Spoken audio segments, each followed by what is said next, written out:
We are back when the Giants and Dodgers played in New York.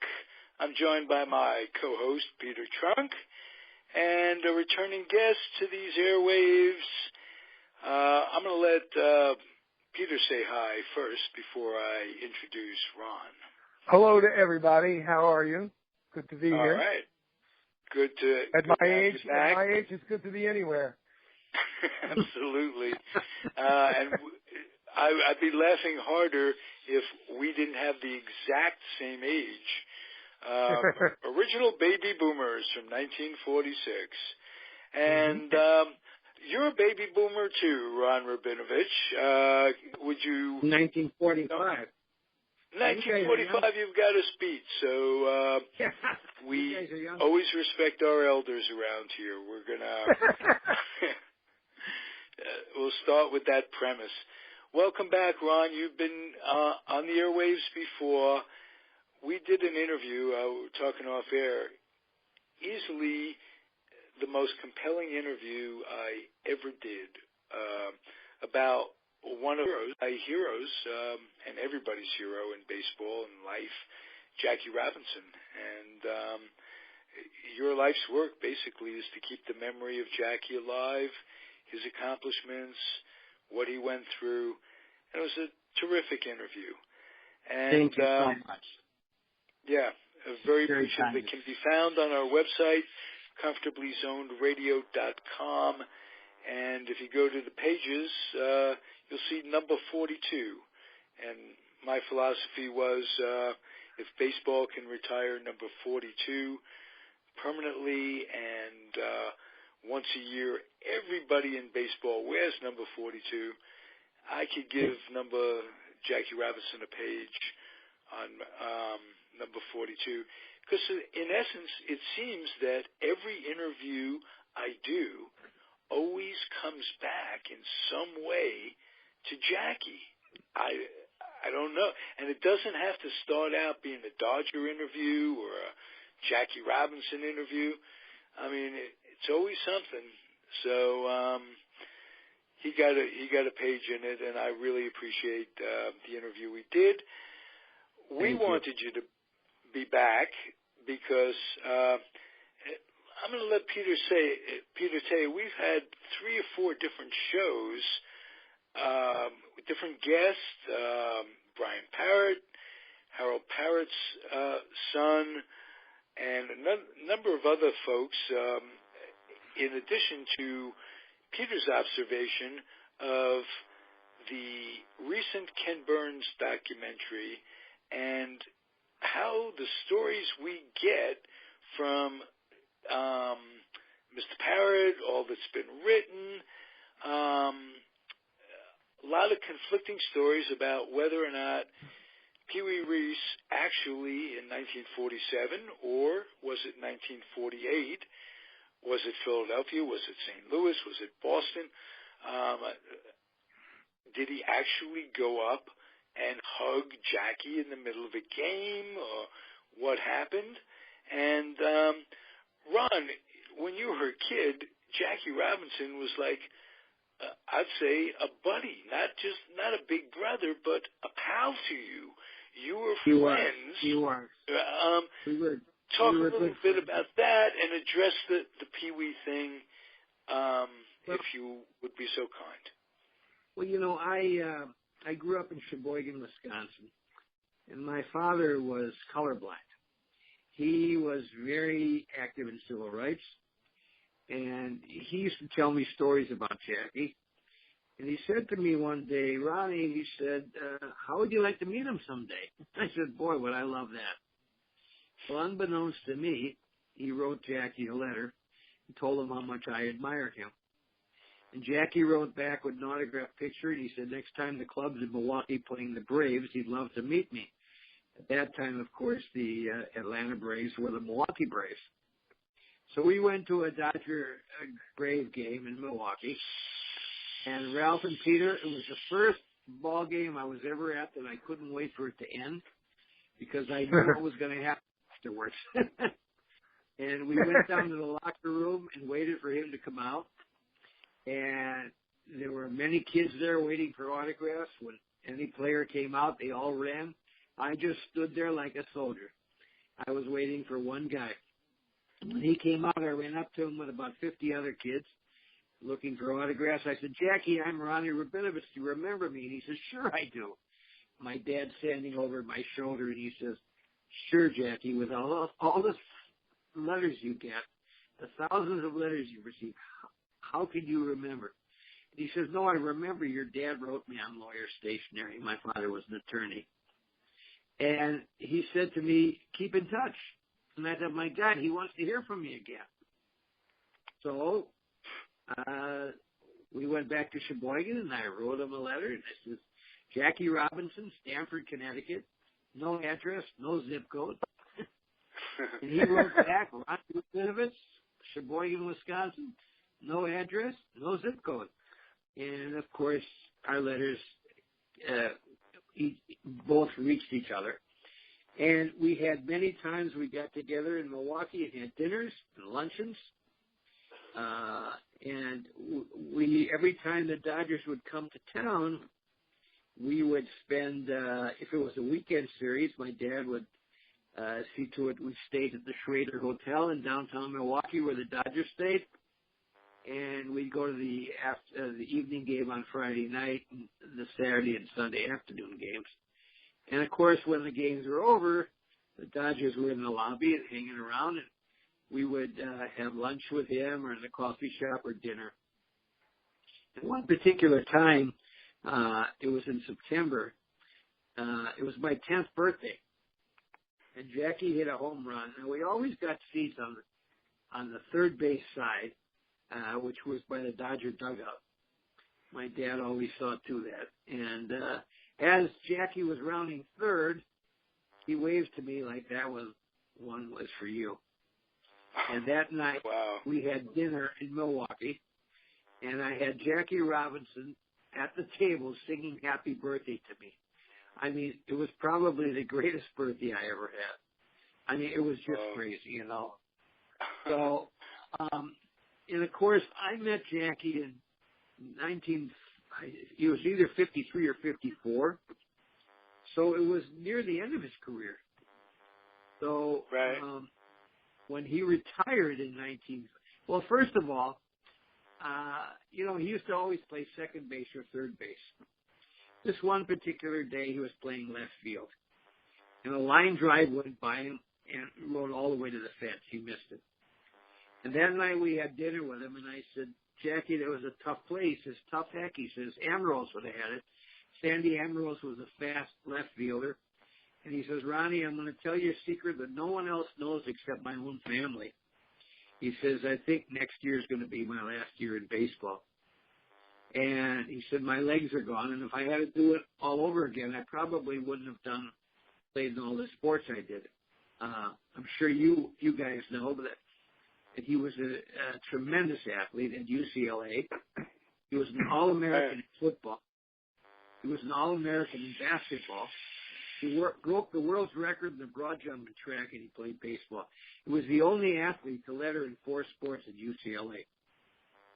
So, of course, when 1956, after that season, he did retire, and I cried, and I thought, my God, I'll never see him again. What would he ever want to come back to Wisconsin for?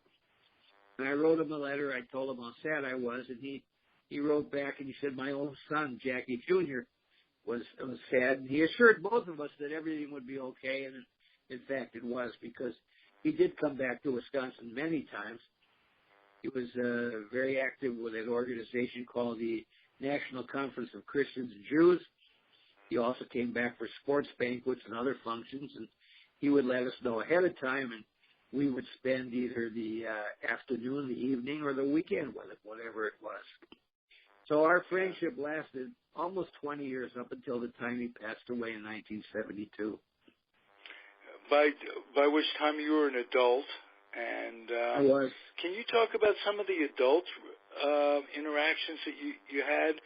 I mean, the kid stuff is marvelous, and wow, to have lived that experience is incredible. It was incredible. I was a Giant fan. They had You could reach Jackie Robinson, Stanford, Connecticut. Sure. Hank Thompson, Rikers Island. He was a ball player too. So we didn't have as many heroes as Jackie. You didn't have to write a zip code. It was back in the day. That's right, back in the day. I don't know. Anyway, Willie was a hero, of course, and others, but it's just different when and it was difficult on a lot of levels. Sandy Koufax thing, all of it is difficult. Not being a Dodger fan, but we had our day in the sun. Tell me your adult interactions, if you would, Ron. Well, I was very fortunate. My dad was very active in politics. He was the Democratic National Committeeman for the state of Wisconsin. And he became very dear friends with Jack and Bobby Kennedy. And he actually was the one that talked Jack Kennedy into running in the Wisconsin primary in 1960, because he felt that if he could beat Humphrey in his backyard, it would help catapult him to the nomination, which in fact it did. So he took me out of high school off and on for 6 weeks, and I traveled around the state with the Kennedys. I got to know them intimately. I was the gopher. Jack used to, at a banquet and stuff, he would, by the time he'd get to his food, it was always cold. So he'd always be up in his suite in the hotel, and he'd turn to me and he'd say, "Ronnie, get me the usual." The usual was, and I would run down the back steps to the chef. The usual was a cup of clam chowder soup, a peanut butter sandwich, and a glass of beer. And I would bring them to him. Yeah. This was Jack or Bobby?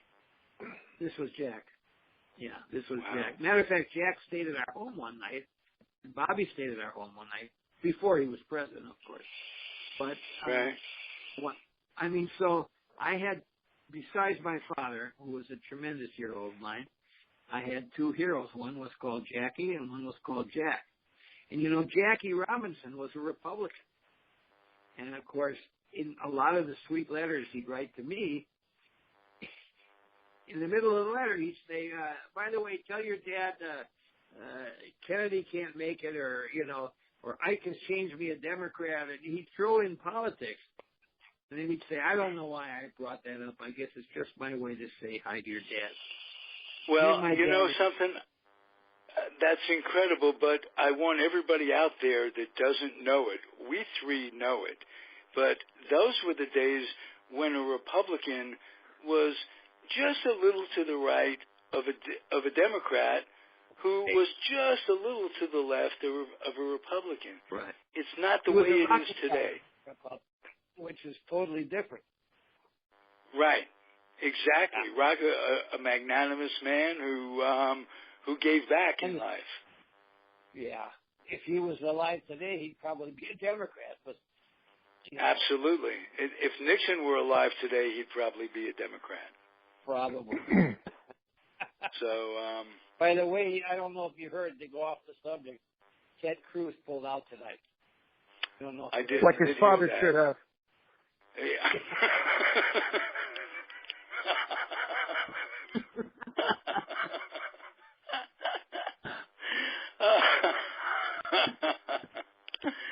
Okay. So on that note, let's get to Pee Wee Reese, Harold Pee Wee Reese. What do you know of that story, Ron? Number one. Well, I've heard many versions. Okay. Okay. I always, and there was a book written about Jackie and Pee Wee, and it tells a story, a children's book, about how he came over and gave him a hug right on the field. There's a statue of the two of them, arm in arm, in the movie 42. there was a scene where he came over, and I believe this was in Cincinnati. Right. And Pee Wee was from Louisville, Kentucky. There were a lot of Louisville fans that were at the game, Kentucky fans. And then we have Ken Burns, who said it didn't happen. So I don't know. I like to believe that it did happen. I think that it makes more sense, possibly, if it happened in 1948, because Jackie was the second baseman and right. Pee Wee was just shortstop, rather than having the shortstop walk across the field to first base. But I don't know. I love the story. There's some. I mean, two players, Rex Barney in particular, is one I can remember, specifically told Peter Golenbach that it happened. It happened in 1947, and then there's the other accounts. I think it was Carl Ferrillo who says no, it was 1948. It was Duke Snyder that said 1948. So what did Carl Erskine say? Carl, we didn't. This is before we got into that. What really got us into it was when we had the interview with Brian Parrott, and he told the story of Pee Wee Reese. Why don't you tell that, Peter, of great humor tonight? I still have tears in my eyes, but go ahead. Well, like Ralph said, we interviewed Brian Parrott. I'm sure, Ron, you know who Brian Parrott is and who his dad was, Harold Parrott. Secretary. Right, exactly. And Brian told us a version of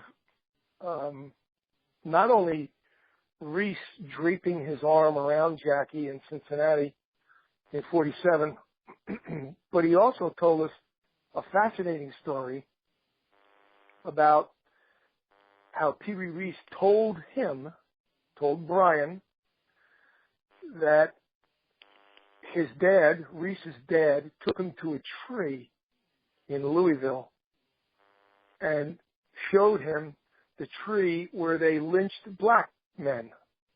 Oh my! And he said to his son, Harold, this is where I saw them lynch at least one black man, and I never said anything. I never stood up. I never voiced my disgust. I just stood there and watched it, and I feel bad about that all my life. And I want you to know that I don't want you to be like that. I don't want you to be like I was back then. I want you to always stick up for what's right. Now, that's a wonderful story. However, if you've seen the latest Ken Burns, Jackie Robinson documentary, The 4-Hour Job, it was on PBS about 3 weeks ago, right, two hours at a time. Yeah. The story is 180 degrees the opposite. And the story goes, Reese's father took Pee Wee out to the tree and said, Harold, this is where we lynched the uppity N-word guys. So, it's the same story, but it's totally different. I mean, it couldn't be any more different.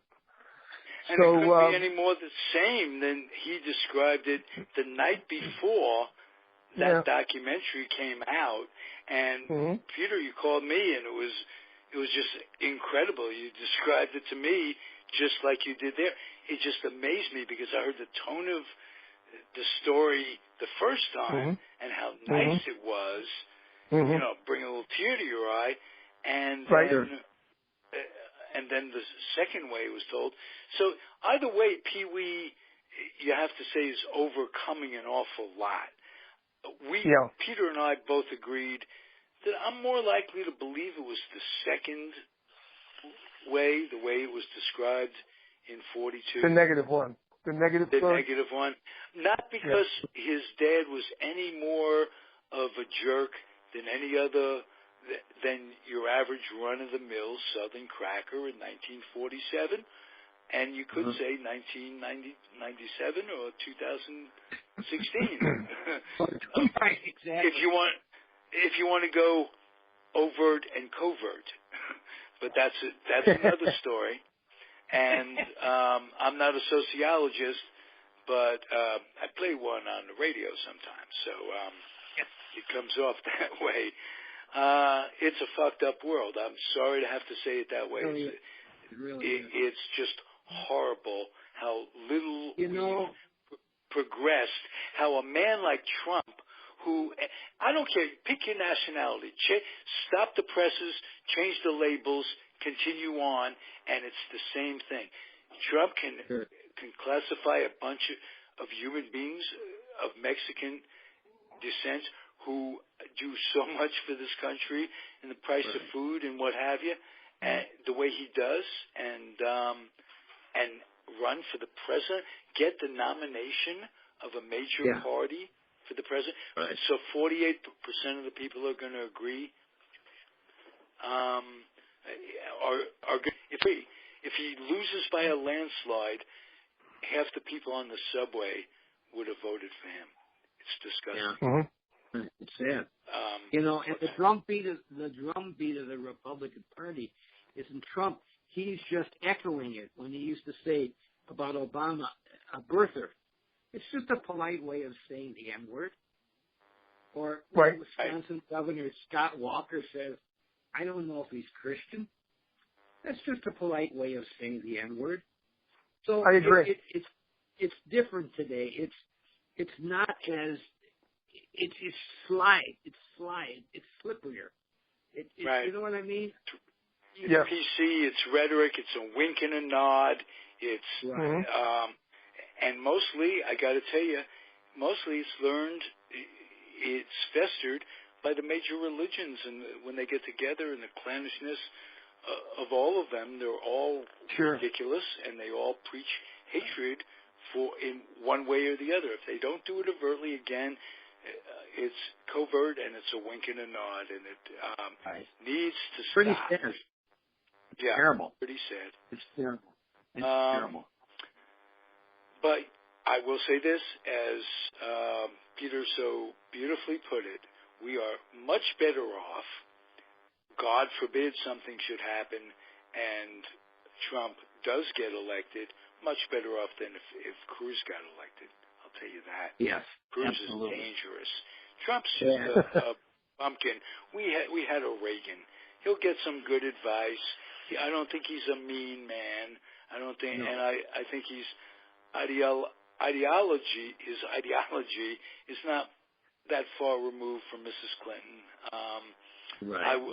I'll vote for her. I much prefer. We got to get the Supreme Court, and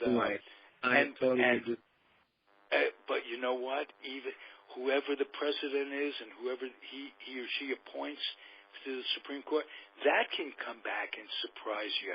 And either way, that doesn't always run true. Supreme Court justices stand on their own. They come towards the middle. That's right. There's a lot of things. So I'm relieved that Cruz I am out, too. if you will. And I'm delighted you guys got together with me tonight for this delightful announcement. And we clarified it Before we leave, we're never going to know about Pee Wee, are we? Yes, probably not. I have a request before we leave, and I should do this off the air, but what the hell? I'm going to do it on the air. Please. Sometime in the near future, Ron, I want you to befriend me on Facebook. My last name is spelled Trunk, and I also would like you to investigate, if you already are not a member, investigate a website called BrooklynDodgerMemories.com. That's my website for Dodgers. BrooklynDodgerMemories.com. Memories? Oh, I'd love to. BrooklynDodgerMemories.com. We have 228 members. We have 47,000 posts. We have over 33,000 photographs. and it's totally free. And I really would be proud to have you as a member. And I want you to post some of those pictures of you and Jackie eating birthday cake. Yeah, and I'd like you to pull some pictures out of you and Mr. Kennedy, either one of them, really. Yeah. And I have tell me something about, before we go, I got to ask you, what'd you like about them? Was there anything that you didn't like about them? About who? Jack and Robert.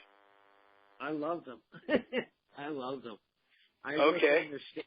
I told you, and what I thought was so interesting was they were down to earth. They were just like you and I. My dad always taught me, you gotta, no matter who the person is, they have to put their pants on one leg at a time. So it doesn't matter how special a person is. And they were just, I thought they were terrific people. That's nice. I love the Kennedys. Love them. Yeah. I did too. I mean, they were my heroes. I could tell you. The saddest moment was when Ted was taking Bobby's body on that train ride in 1968. I was still in the Air Force, and I think Martin Luther King, it was the year Martin Luther King was killed. Yes. You wouldn't have thought that things could have gotten worse for this country. That's right. That's right. That's why, I'm so disappointed. As baby boomers, we started out with so much hope. There was that Camelot. That's right. There was that Camelot. That's right. And if we never had the Camelot, it would be one thing. But we had the dream, and to punch holes in that as a mind. And now we have these ridiculous choices in politics. We have DH. We have artificial turf. It's just not right. It's not the same. It's not the same. It's not the same. I was interviewed not too long ago, about a year ago. Larry King brought me out to L.A. And he's telling me a story on the air that the first time he had interviewed Martin Luther King, he introduced him as the founder of the Civil Rights Movement. And Martin Luther King corrected him and said, "Larry, I'm not the founder. Jackie Robinson was." There you go. Pretty amazing. That's a beautiful line. That's nice. And the short eulogy that Ted gave Bobby at his funeral sticks with me to this very day. It was a very short eulogy, and it was perfect. He said, "My brother need not be idolized nor enlarged in death beyond what he was in life. Right. Simply to be remembered as a good and decent man who saw wrong and tried to right it, saw suffering and tried to heal it, saw war and tried to stop it." Right. And to those of us who love him and take him to his rest today, pray that what he was to us and what he wished for others may someday come to pass for all the world. Yeah. Yeah. You and, sure got that. And as he said, in many parts of this country, to those he touched and those who sought to touch to him, some men see things as they are and say, why? I dream things that never were and say, why not? And I committed that to memory in 1968, and I know every word of it to this very day. You sure That was a hell of a speech. And with you repeating it, I actually got chills. Yeah, I did too. I'm standing here with goosebumps. Absolutely. Yeah, absolutely. Because wow. You're right. Hey, thanks, guys. That's it, kids. Can't top Peter, that. it's been a pleasure. Ralph, it's been a pleasure as usual. Thanks for inviting me. Will you come back, Ron? I would love it. Anytime. Beautiful. We'll talk more Kennedys next time, and we can do this in a segment that is more political or more benign, that isn't just baseball, where we can really talk. And we all manage on podcast radio to sneak our feelings in every now and again. Sure. But if we do it by design, sometimes it's more interesting. And the three of us should get together and have an episode about that. Okay. I love it. By the way, I do have a website that you can check out. It's called ronrabinovitz.com. Okay. Rabinovitz with a P. And it has a lot of videos on there and a lot of stories and pictures that you might enjoy. Great. Oh, definitely will. I treasure getting together with you, Peter, as you know. And Thank you. Ron, thanks for being part of the tradition. Peter, thank you. And I don't know what the hell that means, but part of it all. You know what I'm saying. It's a pleasure. All right. Guys. See you guys. Bye. Bye-bye. Stay safe. Zygons up.